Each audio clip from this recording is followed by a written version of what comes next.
मेरे साथ बोलिए, भारत माता की। क्यों भाई, क्या हो गया मार्जरी टैब वालों की आवाज को? ऐसी आवाज होती है क्या? दिल्ली में नरेंद्र मोदी जी तक आवाज जानी चाहिए। दोनों हाथ उठाइए, उठाइए जरा जोर से दोनों हाथ, मुट्ठी भींचे और प्रचंड आवाज से बोलिए, भारत माता की, भारत माता की, भारत माता की।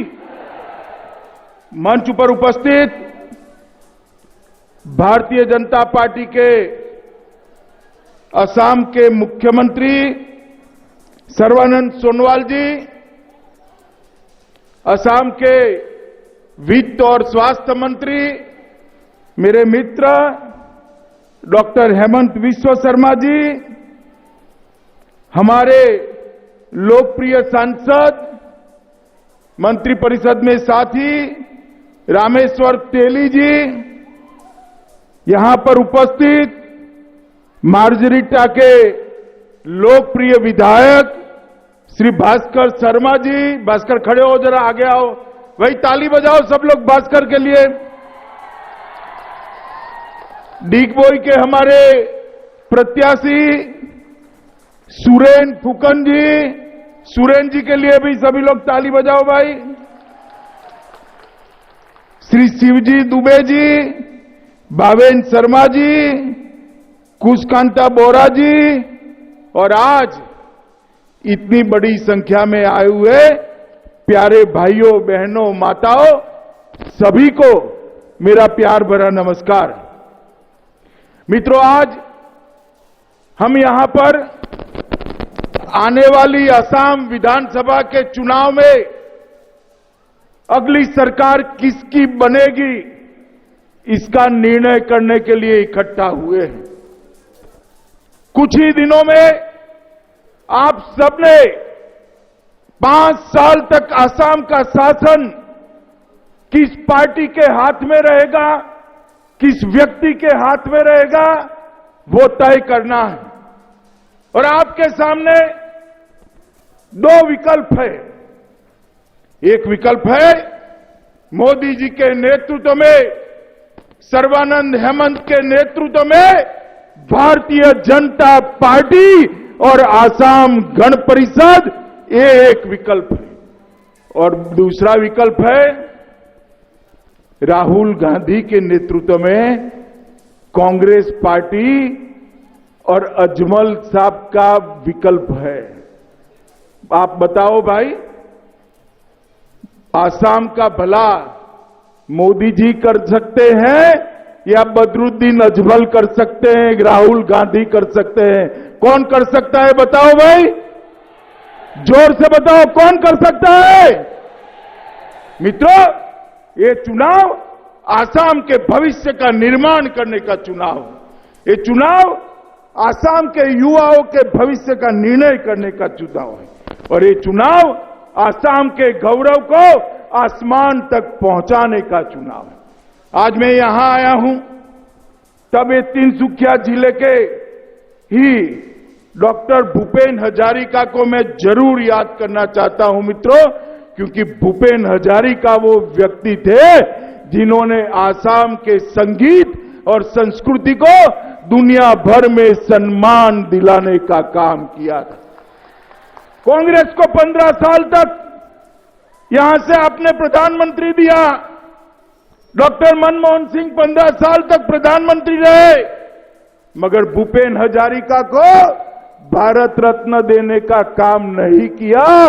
नरेंद्र मोदी जी ने भूपेंद्र हजारिका को भारत रत्न देने का काम किया और आसाम की जनता की संवेदनाओं का सम्मान किया। मित्रों, यहां रामेश्वर तेली बैठे हैं। इस क्षेत्र के विकास के लिए रामेश्वर जी हमेशा चिंता करते रहते हैं। हर मंत्री के वहां जाकर कुछ न कुछ करते रहते हैं यहां के विकास के लिए। अभी मैं तो आपसे वोट मांगने आया था, रामेश्वर तेली खड़े होकर मेरे कान में कहते हैं मेरा ऑयल इंडिया वाला काम बाकी है, आप कर देना भैया जरा, ऑयल इंडिया यहां पर बहुत महत्व रखता है। मैंने बोला कोई गिव एंड टेक नहीं होता, मुझे मालूम है यहां की जनता भास्कर शर्मा को जिताने वाली है, मगर मैं आपको वादा कर कर जाता हूं मित्रों, रामेश्वर तेली ने इस क्षेत्र के लिए जो जो काम बताए हैं सारे कामों को नरेंद्र मोदी सरकार द्रुत गति से समाप्त करेगी। और मित्रों, हमने कर दिखाया। 5 साल पहले मैं पार्टी का अध्यक्ष था, आसाम के सामने आए थे, हम मोदी जी के नेतृत्व में आए थे और हमने कहा था एक बार पूर्ण बहुमत की सरकार दीजिए, आसाम के अंदर से आंदोलन और आतंकवाद दोनों को हम समाप्त कर देंगे।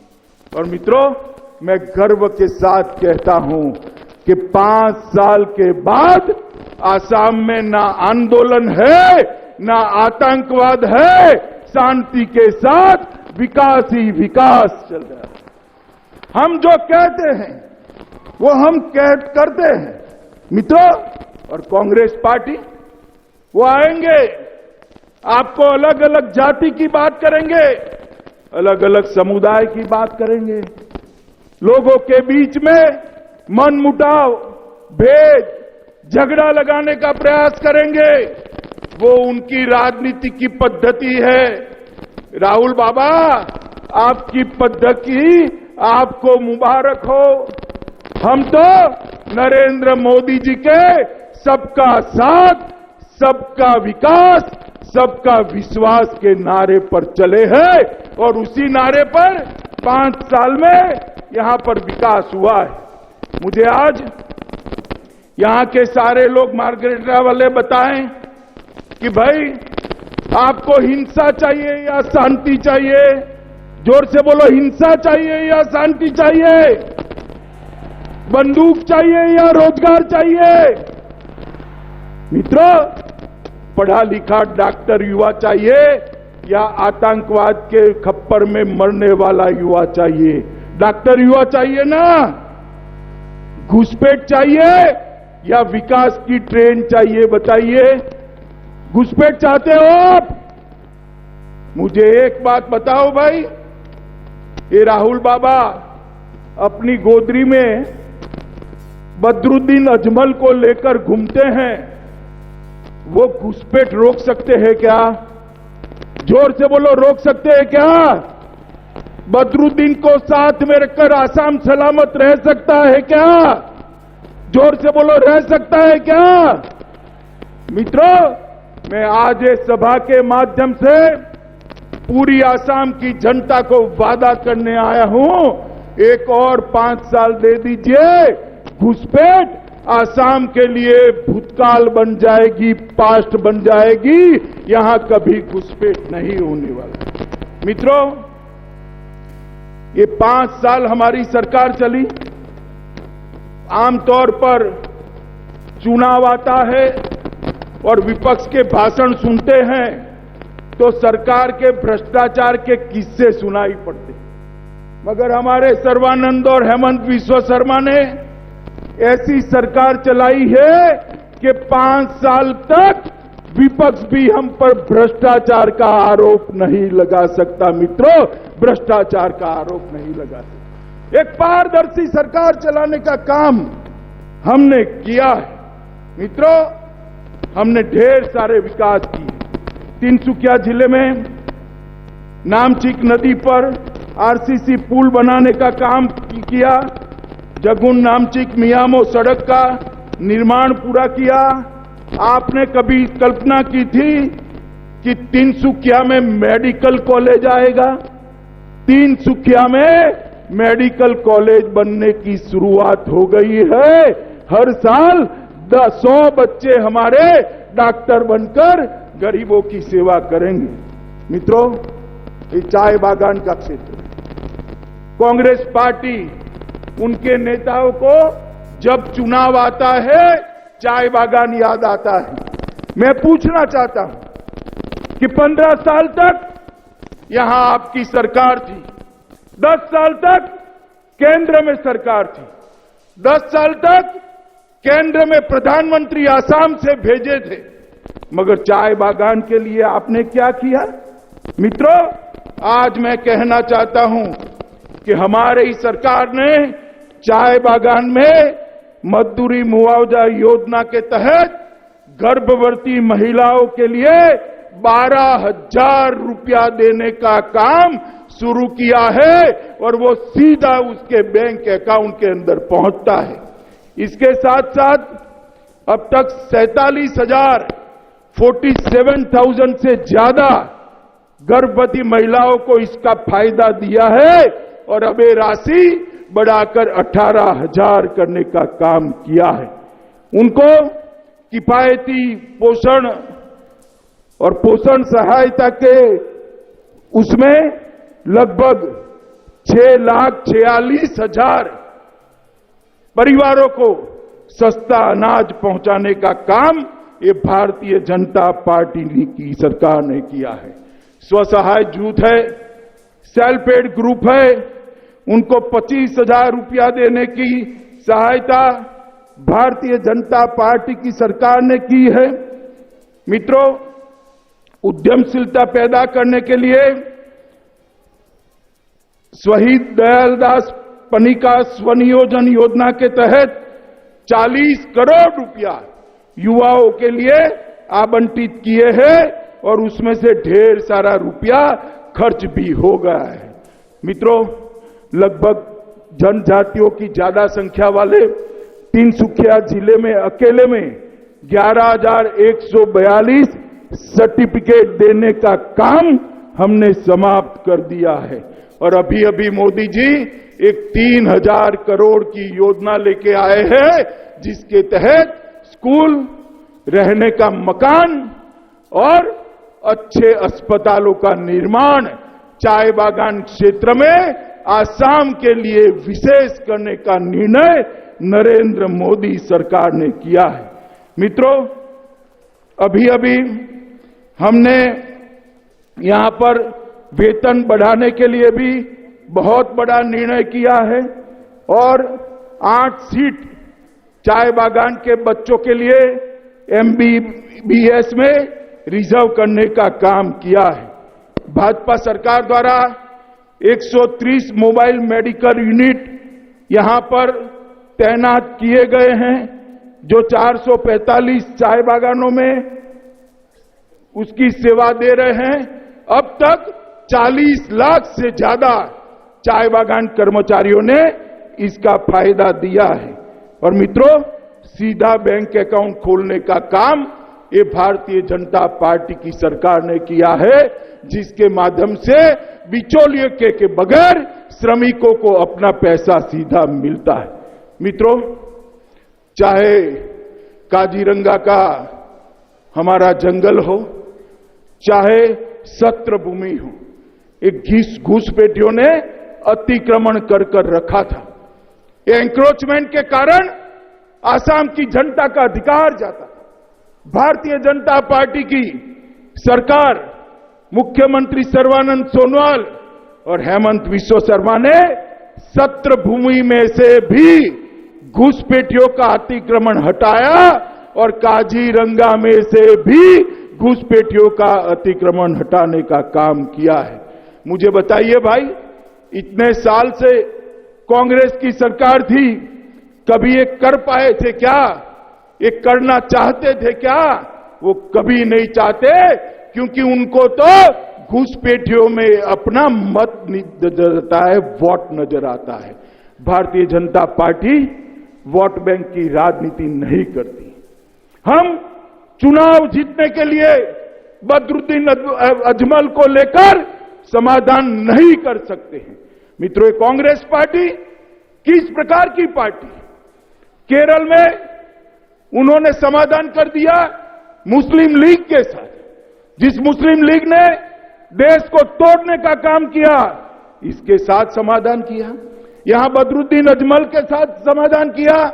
बंगाल के अंदर फुरफुरा शरीफ के नेता के साथ समाधान किया। एक कांग्रेस पार्टी मित्रों वो जीतने के लिए किसी भी स्तर पर जा सकती है। मित्रों, आने वाले दिनों में आसाम की सबसे बड़ी समस्या है बाढ़।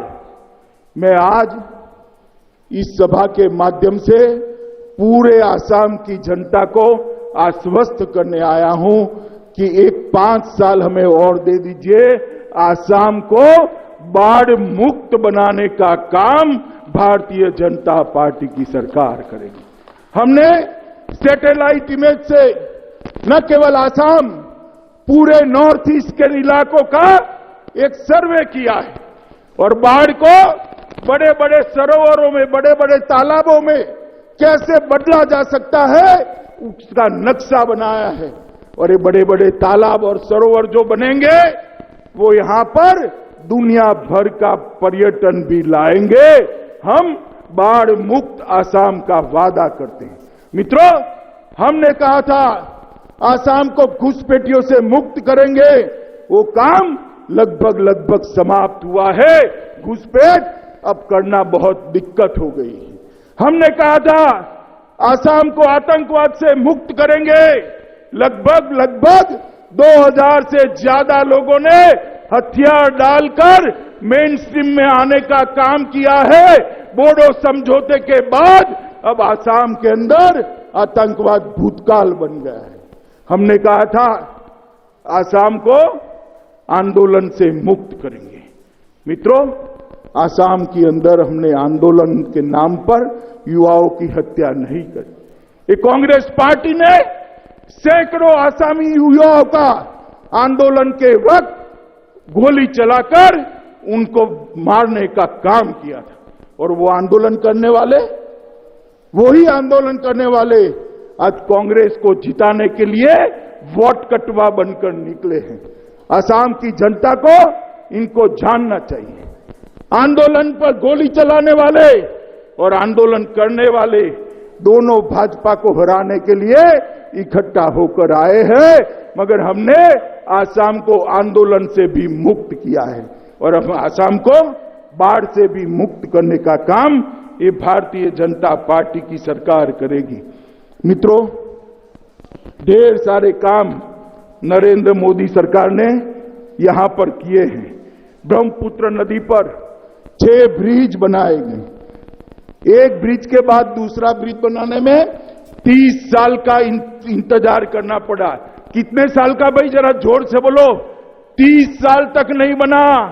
मोदी जी ने एक 5 साल में 6 पुल बनाने का काम कर दिया। मोदी जी ने 6 पुल। तेल के क्षेत्रों के विकास के लिए, जो इस क्षेत्र के लिए बहुत महत्वपूर्ण है, 46,000 करोड़, 46,000 करोड़ रुपया तेल के क्षेत्र के विकास के लिए। गुवाहाटी एयरपोर्ट को नया बनाने जा रहा है। जोरहाट में नेशनल इंस्टीट्यूशन ऑफ डिजाइन उसका स्थापना किया गया है। टीहू में फूड पार्क बनाया गया है। जोगीदोपा में मल्टी मॉडल लॉजिस्टिक पार्क बनाया जा रहा है। गोगामुख में भारतीय कृषि अनुसंधान प्रतिष्ठान बनाया जा रहा है। शिवसागर में, जेरंगा पठार में लगभग अभी नरेंद्र मोदी जी ने 1 लाख से ज्यादा लोगों को जमीन पट्टे का अधिकार देने का काम किया है।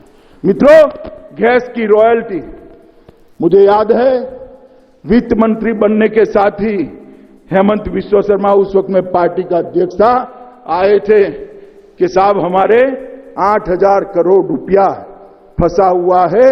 प्रधानमंत्री हमने दिया 15 साल तक, मगर हमारा पैसा नहीं आया 10 साल तक। हमने कहा कि मोदी जी का समय लो। सर्बानंद जी और हेमंत जी मोदी जी के पास गए। 1 सप्ताह के अंदर ही आसाम का 8,000 करोड़ रुपया का रॉयल्टी देने का काम नरेंद्र मोदी जी ने किया है। मित्रों, ये दोनों हमारे नेता यहां बैठे, मैं बहुत बहुत बधाई देना चाहता हूं। उन्होंने मोदी जी के नेतृत्व में आसाम को कोरोना के प्रकोप से बचाने का काम किया है। मित्रों, कोरोना काल में आसाम में जितना अच्छा काम हुआ है कहीं पर देश भर में कहीं पर नहीं। बहुत सारी बुनियादी सुविधाएं बनाई, टेस्टिंग की व्यवस्थाएं बढ़ाई गई। और अब मैंने अभी अभी हेमंत जी से पूछा कितना टीकाकरण हुआ है, उन्होंने कहा इतने कम समय में 5 लाख से ज्यादा लोगों का टीका लगाने का काम ये नरेंद्र मोदी जी के नेतृत्व में किया है। मित्रों, ढेर सारे काम स्वास्थ्य के क्षेत्र में भी हुए हैं, ढेर सारे काम कृषि के क्षेत्र में भी हुए हैं और मोदी जी के नेतृत्व में पूरे नॉर्थ ईस्ट के विकास के लिए बहुत बड़ी योजनाएं बनी हैं। मेरा आज आपको इतना ही सबको मैं यहां आग्रह करने के लिए आया हूं कि आज मैं यहां मार्जिरीटा में हमारे अगर आ गया हो भाई, हमारे प्रत्याशी शर्मा जी को जिताने के लिए आया हूं। आप बताओ मुझे, भास्कर को डबल मार्जिन से जिताओगे क्या? मार्जिन कम नहीं चलेगा, डबल इंजन सरकार बनानी है तो मार्जिन भी डबल चाहिए। जिताओगे क्या? कमल के निशान पर बटन दबाओगे क्या?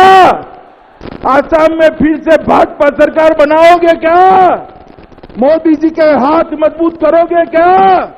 तो मेरे साथ दोनों हाथ उठाइए, विजय के संकल्प की मुट्ठी बीजिए और प्रचंड आवाज से बोलिए, भारत माता की, भारत माता की, भारत माता की।